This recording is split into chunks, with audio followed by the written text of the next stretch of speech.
Assalamualaikum warahmatullahi wabarakatuh. Perkenalkan, saya Dewa Gede Krisnawardana dengan nomor pokok mahasiswa 201600017 dari program studi PGSD 2B semester 2. Di sini saya akan sedikit mereview ataupun menganalisis ulang kembali materi-materi dari bab 1 hingga bab 5 mata kuliah Pendidikan Lingkungan Sosial Budaya dan Teknologi.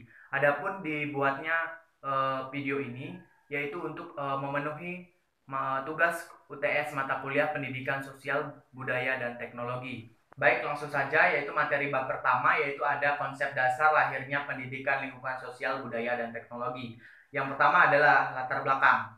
Dengan usaha sadar, ranah-ranah seperti pengetahuan, kemauan, sikap, keterampilan yang diimplementasikan dalam kegiatan seperti bimbingan, pengarahan, pengejaran diharapkan pada lulusan perguruan tinggi ini akan memiliki kepedulian terhadap masalah-masalah seperti masalah kealaman, sosial, dan kejiwaan yang didukung oleh kemampuan relatif memadai secara bertanggung jawab untuk berkontribusi dalam usaha pemerintah.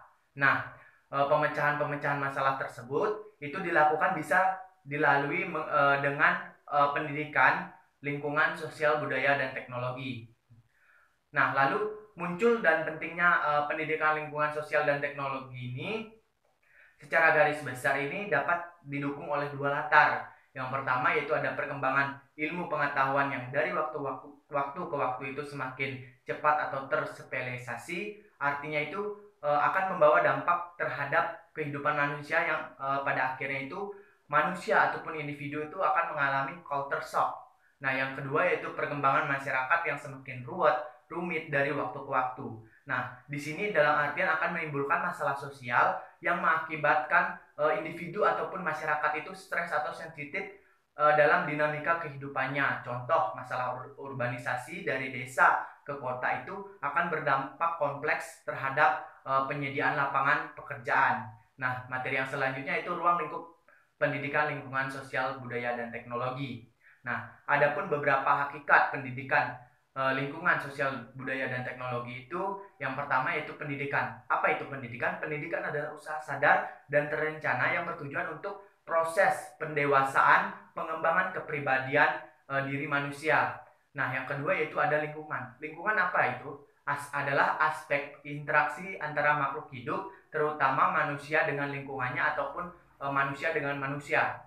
Nah, selanjutnya ada sosial, di mana sosial memiliki arti adalah aspek interaksi ataupun proses sosial yang merupakan kajian dari ilmu sosiologi, psikologi, dan lain-lain. Yang keempat ada teknologi. Teknologi itu adalah penerapan praktis ilmu pengetahuan yang membawa dampak kemajuan. Dampak kemajuan itu bisa dampak positif ataupun dampak negatif. Sehingga pendekatan yang digunakan dalam pendidikan lingkungan sosial budaya dan teknologi ini adalah pendekatan multidisipliner atau interdisipliner. Nah, di mana interdisipliner itu adalah pendekatan yang menggunakan tinjauan berbagai sudut pandang ilmu serumpun yang relevan dan secara padu ataupun secara satu. Nah, seperti memakai rumpun ilmu-ilmu sosial, ilmu-ilmu budaya, dan lain-lain. Nah, yang kedua kan ada pendekatan multidisipliner adalah pendekatan di mana menggunakan tujuan berbagai sudut pandang banyak ilmu yang relevan. Misalnya ilmu-ilmu kealaman ataupun ilmu-ilmu sosial dan lain sebagainya. Materi yang selanjutnya adalah tujuan pendidikan lingkungan sosial budaya dan teknologi. Nah, yang pertama yaitu meningkatkan kesadaran diri selaku makhluk Tuhan dalam pendekatan diri kepadanya melalui hubungan sesama manusia ataupun manusia dengan lingkungannya. Nah, yang kedua yaitu meningkatkan kesadaran diri selaku makhluk sosial. Nah, yang ketiga yaitu meningkatkan kesadaran lingkungan dalam mengembangkan kehidupan yang selaras, serasi, dan seimbang. Nah, yang keempat adalah meningkatkan melek iptek untuk mempertahankan kelestarian kehidupan umat manusia. Materi yang selanjutnya yaitu pendekatan dan metode pemecahan pada lingkungan sosial budaya dan teknologi. Tahukah teman-teman, ada 4 pendekatan yang dipakai dalam pendidikan lingkungan sosial budaya dan teknologi. Yang pertama ada pendekatan interdisipliner adalah pendekatan dengan menggunakan tinjauan berbagai sudut pandang ilmu serumpun yang relevan secara padu atau terjalin satu sama lain. Nah, yang kedua yaitu ada pendekatan multidisipliner adalah pendekatan dengan menggunakan tinjauan berbagai sudut pandang banyak ilmu yang relevan. Misalnya bisa ilmu-ilmu sosial, ilmu-ilmu kealaman, ataupun ilmu-ilmu budaya.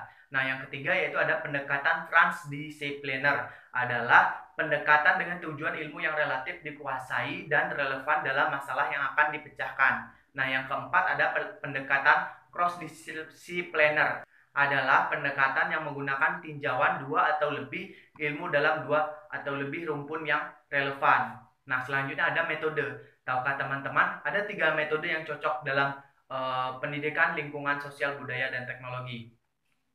Yang pertama yaitu ada metode riset, adalah metode yang dipandang paling tinggi ataupun paling canggih dalam manusia untuk mengungkapkan suatu kebenaran secara ilmiah. Alasannya yaitu karena dapat diperoleh melalui penemuan secara kebetulan atau percobaan atau kesalahan. Nah, yang kedua yaitu ada metode pemecahan masalah, adalah metode yang sekaligus dapat digunakan sebagai teknik pengambilan keputusan. Nah, keputusan dalam arti menentukan pilihan dari kemungkinan banyak pilihan sebagai suatu proses akhir pemikiran. Yang ketiga yaitu ada metode inquiry, adalah metode yang digunakan untuk suatu masalah yang semula masih tidak jelas ataupun masih kabur menjadi suatu masalah yang jelas gitu. Baik, kita lanjut ke bab kedua yaitu kedudukan manusia sebagai makhluk individu dan sosial. Nah, yang pertama yaitu ada manusia sebagai makhluk individu. Tahukah teman-teman, secara etimologi individu berasal dari bahasa Yunani, yakni individuum yang artinya tak terbagi. Tak terbagi di sini memiliki arti bahwasanya setiap individu itu tentu memiliki identitas diri. Nah, hal inilah yang dijadikan sebagai ciri yang melekat pada tiap-tiap individu. Misalnya, terlahir sebagai perempuan ataupun laki-laki, memiliki kulit berwarna, yang ketiga itu memiliki postur tubuh atau bentuk tubuh. Nah, itulah yang disebut dengan identitas diri. Nah, secara sosiologi ataupun ilmu sosial dapat kita simpulkan bahwasanya individu itu adalah subjek yang melakukan tindakan, mempunyai pikiran, mempunyai kehendak, dapat menafsirkan gejala-gejala ataupun peristiwa-peristiwa sosial yang terjadi di lingkungan masyarakat. Nah, menurut Parson itu tindakan individu ataupun kelompok itu dapat dipengaruhi oleh 3 sistem. Yang pertama yaitu ada sistem sosial meliputi status dan peran, yang kedua yaitu sistem budaya meliputi nilai dan norma, yang ketiga itu sistem kepribadian individu. Nah, berdasarkan 3 sistem tersebut dapat kita simpulkan bahwasanya manusia sebagai individu itu tidak dapat dipisahkan dari individu lain ataupun manusia lainnya. Dengan kata lain, dalam ilmu sosiologi, individu itu adalah hubungan manusia satu dengan manusia yang lainnya. Nah, yang kedua yaitu ada manusia sebagai makhluk sosial. Nah, pasti teman-teman bertanya bahwasanya apakah manusia itu bisa hidup sendiri? Apakah manusia itu bisa hidup secara mandiri? Jawabannya tidak, karena manusia itu sebagai makhluk sosial. Nah, dalam arti manusia itu tentu butuh yang namanya orang lain dalam setiap melakukan kegiatan. Bahwa kita sadari dari lahir maupun hingga meninggal itu kita pasti butuh yang namanya manusia lain ataupun individu lain. Yang materi selanjutnya yaitu ada pengembangan potensi manusia. Nah, berdasarkan pengembangannya itu dapat diklasifikasikan menjadi 2 pendekatan. Yang pertama yaitu ada pendekatan fungsional, di mana pendekatan ini adalah pendekatan yang merujuk pada potensi manusia yang perlu dibina dan dibimbing agar dapat diarahkan menjadi lebih baik. Yang kedua yaitu ada pendekatan sosial, di mana berdasarkan pendekatan ini manusia itu dilihat sebagai makhluk yang memiliki dorongan atau stimulus untuk hidup berkelompok dan bermasyarakat. Baik, kita lanjut ke materi yang ketiga atau bab ketiga yaitu pendidikan sosial dan budaya di lingkungan sekolah dasar. Yang pertama ada definisi pendidikan sosial. Apa itu pendidikan? Pendidikan adalah usaha sadar dan terencana oleh orang dewasa di mana bertujuan untuk mengembangkan aspek jasmani dan rohaninya. Nah, pendidikan sosial dapat disimpulkan bahwasanya usaha sadar dan terencana dalam masyarakat untuk mendidik ataupun membina ataupun membimbing individu dalam masyarakat tersebut. Nah, yang kedua ada metode pendekatan dan cangkupannya dalam pendidikan sosial di lingkungan sekolah dasar. Nah, yang pertama ada metode. Apa itu metode? Metode adalah jalan menuju suatu tujuan. Nah, berdasarkan cara penyampaiannya, metode dapat dibagi menjadi dua jenis. Yang pertama yaitu ada metode langsung dan metode tak langsung.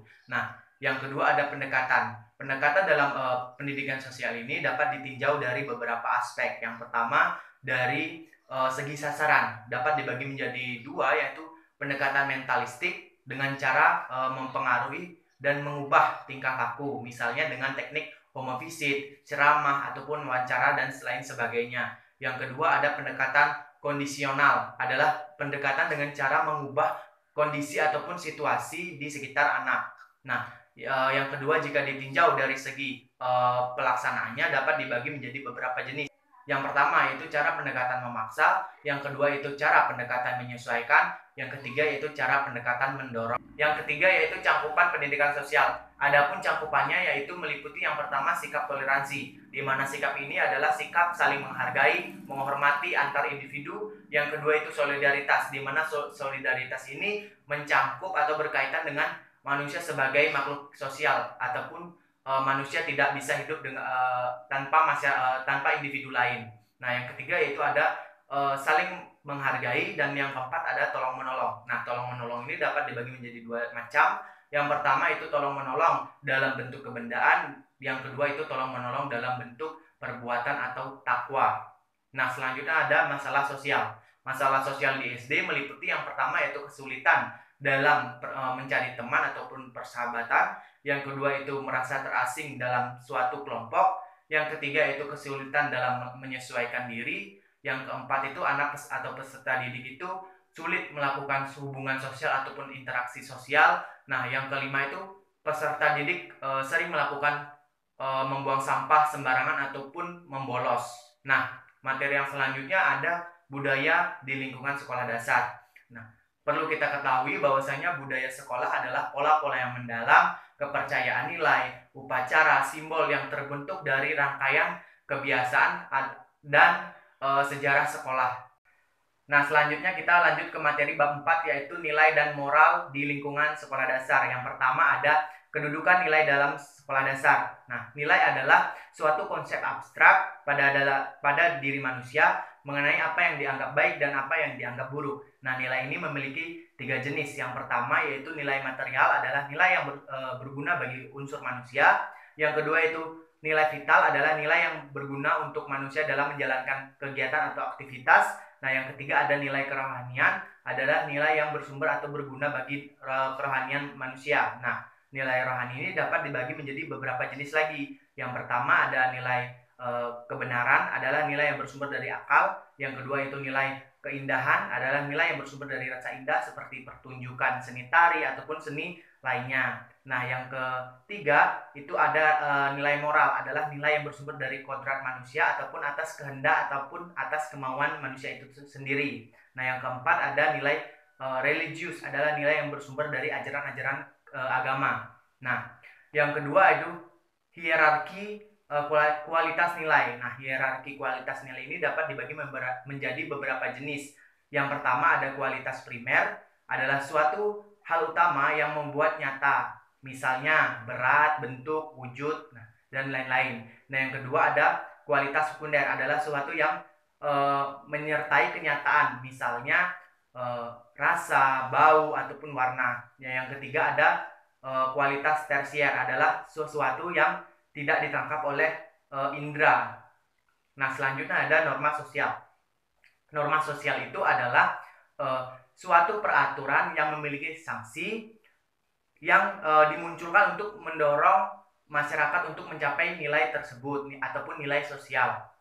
Nah, selanjutnya ada peranan hukum dalam masyarakat. Apa itu hukum? Hukum adalah peraturan yang bersifat memaksa yang menentukan tingkah laku manusia dalam lingkungan masyarakat. Nah, unsur-unsur hukum itu meliputi yang pertama yaitu peraturan yang dibuat oleh yang berwenang. Yang kedua itu memiliki tujuan mengatur tata tertib kehidupan masyarakat. Yang ketiga itu bersifat maksa dan harus ditaati. Nah, fungsi hukum adalah untuk bertugas menjaga agar masyarakat itu tetap berada di dalam pola-pola tingkah laku yang diterapkan olehnya. Adapun tujuan hukum yaitu untuk mengatur tata tertib kehidupan masyarakat. Lalu materi yang selanjutnya itu peran moral di lingkungan siswa sekolah dasar. Tahukah kalian, moral berasal dari bahasa Latin yakni mores, yang artinya adat kebiasaan.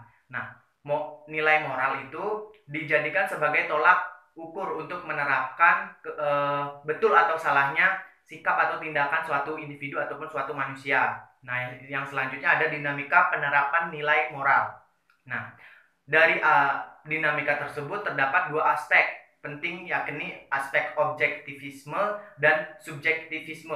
Objektivisme itu di mana paham keberadaan nilai itu mendahului penilai. Nah, sedangkan di subjektivisme itu paham yang beranggapan bahwasanya keberadaan nilai tergantung pada kesadaran yang menilai. Baik, materi yang selanjutnya yaitu pendidikan karakter. Pendidikan karakter adalah dinamika pengembangan kemampuan yang berkesinambungan dalam diri manusia untuk mengadakan internalisasi nilai-nilai sehingga menghasilkan disposisi aktif stabil dalam suatu individu. Tahukah teman-teman apa sih penyebab krisis karakter di negara kita? Nah, penyebabnya itu berbagai macam atau multidimensional. Nah, seperti yang pertama, kita terlena akan sumber daya alam yang melimpah. Yang kedua yaitu surutnya paham idealisme dan berkembangnya paham pragmatisme. Nah, lalu apa sih solusinya? Nah, solusinya itu dengan pendidikan. Nah, dengan ini, pendidikan ini diharapkan menjadi salah satu kekuatan yang mampu